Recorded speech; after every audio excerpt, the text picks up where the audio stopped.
Yeah, so I wanted to do a comparison between the 12.9 iPad Pro 2020 and then the 11.9 iPad Pro 2020. So I originally got the iPad 12.9 version in April, and I used it for about 8 months. And at first I really, really liked it, but it was around October, December, I guess November, where I was kind of like, oof, I'm not enjoying this as much. And so I thought about downgrading to the 11.9. And I've had the 11.9, I guess, since November. And since I've gotten my case to really be able to use it, I have thoroughly enjoyed it a lot better. So originally I was using my 12.9 with my master's class, and it was, I was having Zoom up, and it was kind of convenient being able to have Zoom and work on go on Canvas or whatever. So I really did like the multitasking aspect of it. Obviously, you're going to have a bigger screen, so it's better multitasking.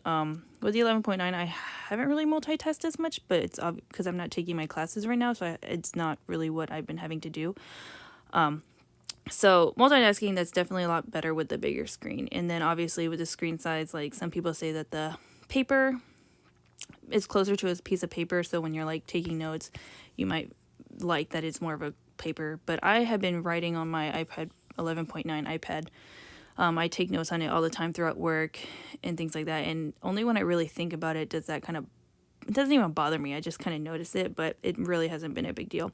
And then obviously bigger screen, you can watch bigger size movies or whatever, but I'm not a big movie person, and even when I have started watching shows on it on the 11.9, it really hasn't been that big of a deal. So for me, like the 11.9, I love like the portability of it. I'm able to carry it around a lot easier. I also had the Zagg rugged keyboard case, which is quite a hefty case. I love it. Like, I thought it protects my iPad pretty well. But it does make it a lot heavier. And so obviously, like, this was like pretty heavy for an iPad with the case, and I know it's going to affect the case once I get it for this one. But I think it's still worth it to like have all the features and protect my iPad. Anyway, but the 11.9 is obviously going to be lighter. It's going to be cheaper in general. Like, the iPad's cheaper, and a lot of accessories are cheaper, like the Apple Folio keyboard, whatever. It's cheaper for the 11.9 versus the 12.9. And it has like more of that tablet feel. So I really noticed it once when I was reading on my 12.9 iPad. Again, my Zagg case is really heavy, but I was able to detach the keyboard, and I was like trying to read in the bus. It just was quite cumbersome. Like, it's so big, you can't read comfortably. And so that was really when I started thinking about like maybe I should switch to the 11.9.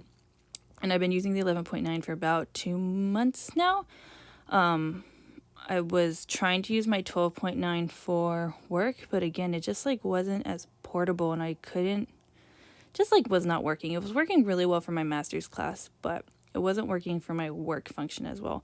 But I also realized that the iPad is not a replacement for your laptop. So after a while during my master's class, I couldn't do everything as well on my iPad as I could on my laptop. So I ended up carrying my laptop, which is like 6 years old, so it's kind of heavier, and then this iPad too with the case. So it wasn't like I was making things any lighter for me, which, with this stuff you want to try and streamline. So like Canvas, it would be more, you couldn't do everything on the iPad versus the computer. Like, you couldn't find comments as easily, and it just like wasn't as user friendly. And then there's some other websites that I noticed, like, it's just easier to do it on the laptop versus doing it on an iPad. So I thought about like if I should just probably get a different laptop that I kind of want better capabilities with, versus trying to make this iPad a laptop, even though it's super cool to have the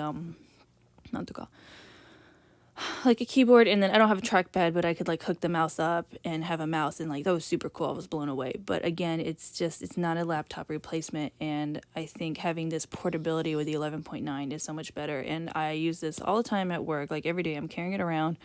I'm writing on it on OneNote because it can transfer between my phone and my work computer, so I have like all my notes together, and you can encrypt with a password on OneNote. So that was one big plus why I use OneNote. Anyway, it's just more portable. I'm able to write my notes on it. And again, with my work, I really wasn't using my iPad. With my classes, I was using my 12.9 iPad more. So I'm curious to see when I start classes how it'll affect it. But I'm just going to probably use my laptop more during my classes rather than trying to make my iPad a laptop. And yeah, so if you really want that multitasking screen, I do think that's nice. You know, you obviously have more surface area on the larger iPad. So if that's a big factor for you, and that was originally a big factor for me, which is why I got the 12.9 in the beginning, but it's just, it's so big. Like yeah, it's just not worth it. And at least to me, like I've really enjoyed it. And I like that I can fit this smaller one in like places in my kitchen and things like that more. So just another video to kind of help people decide, you know, I used this for like 6-8 months and I've used this for the last 2 or 3 months and I really haven't regretted switching to the 11.9. Again, I'm going to see if that kind of influences my decision when I start classes, but I don't really think it's going to be that big of a deal because I'll still be able to get on Canvas in this. I just probably won't do as much multitasking and stuff. But yeah, I hope that kind of helped you better decide, or if you were kind of on the fence about it. I know these iPads came out like almost a year ago, so you might be like, this is really old. But I feel like a lot of the review videos are just like out of the box and it hasn't really been from people using it. So I wanted to share my experiences on that. And if you guys have any other comments you want to add, feel free to. But yeah, thank you and have a great day.